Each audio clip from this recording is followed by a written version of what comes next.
hustled everybody else. He's a con man. That's what he does. He's all about business.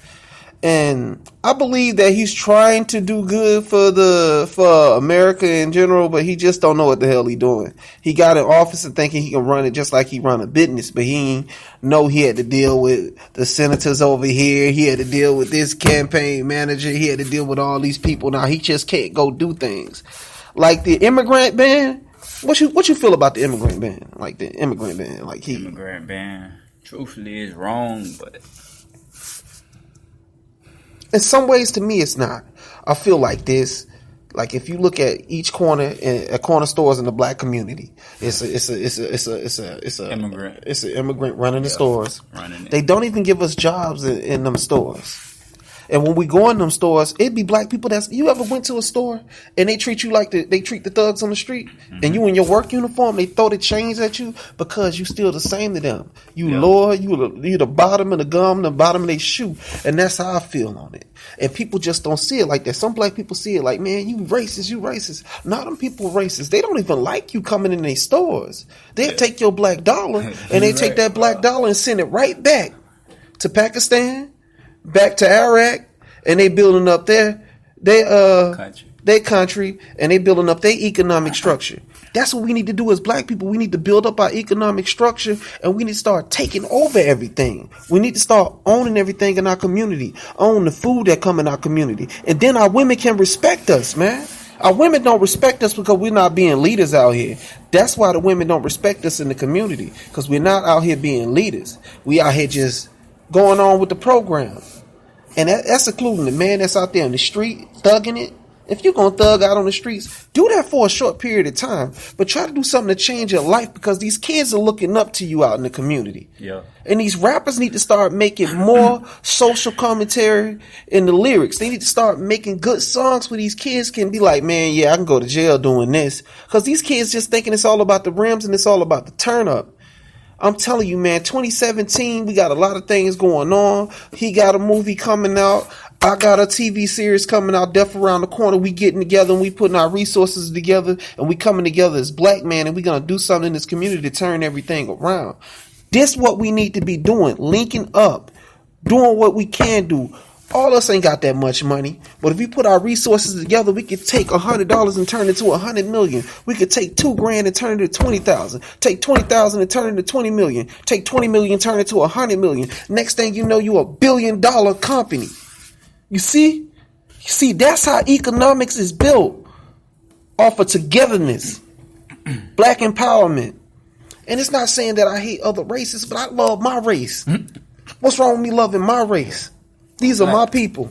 Because at the end of the day, when I see another black man struggling, that hurts me. Yeah.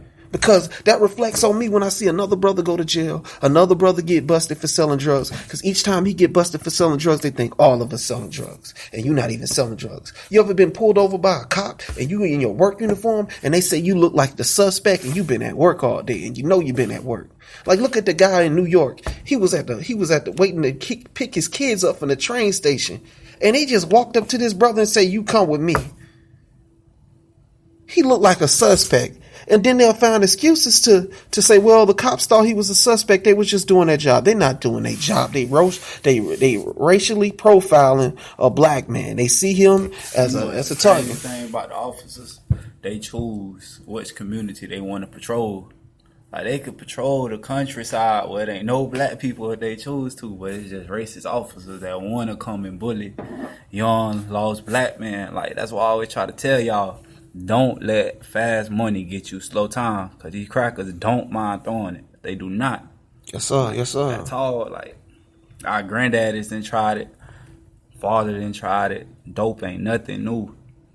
It really ain't dope. They're going on since the 70s. Number running, selling heroin. Then the 80s comes crack. And they throw us in prison for all of that.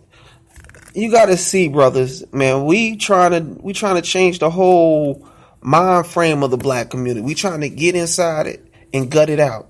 Look what they do to us. They got HIV in the black community. That's a high rate, HIV. And how you feel about this, brother? I feel like this.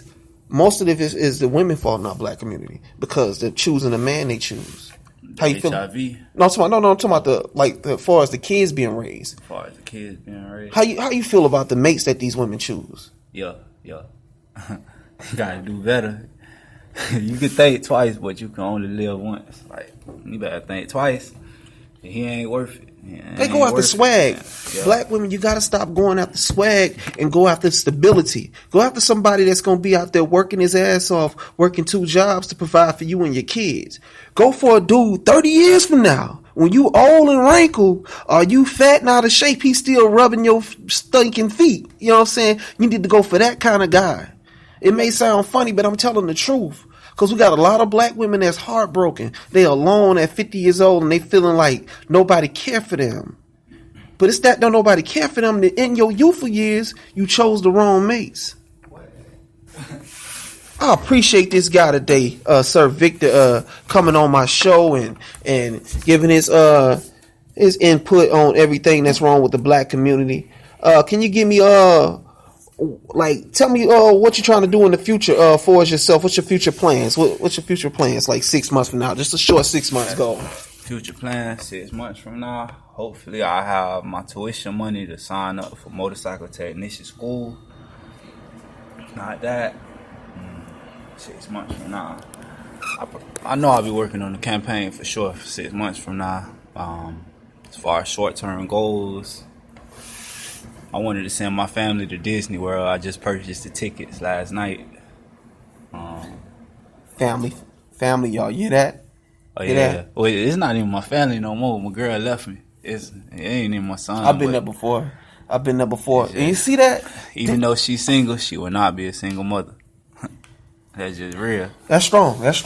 You could take care of a kid that's not yours. I think that's take a lot of courage. Some people just can't do it. For me, I don't mind doing it. I just don't want to be used. Yeah. I don't want to be the guy that's taking care of the kid and then old dude come over here. He ain't got to do nothing. He's sitting up in the house playing a video game. I'm working hard and this guy playing the video games. And that's who she like more. See, that's the problem in our community. They like the guy that don't do shit more than the guy that's out here doing it. See, the guys that go to work 9 to 5s, they're not getting appreciated out here. We not getting love from the black women, and the black women think we bashing them, but we just pointing out our frustrations, man. Y'all are not choosing good mates to have babies with. Yeah. And this the problem. It's the problem that we got going on. And tell me what are your what kind of woman are you looking for? Because we got a lot of single ladies out there. And I'm not looking. I'm trying to get my family back. I'm working 2 jobs, so she work less.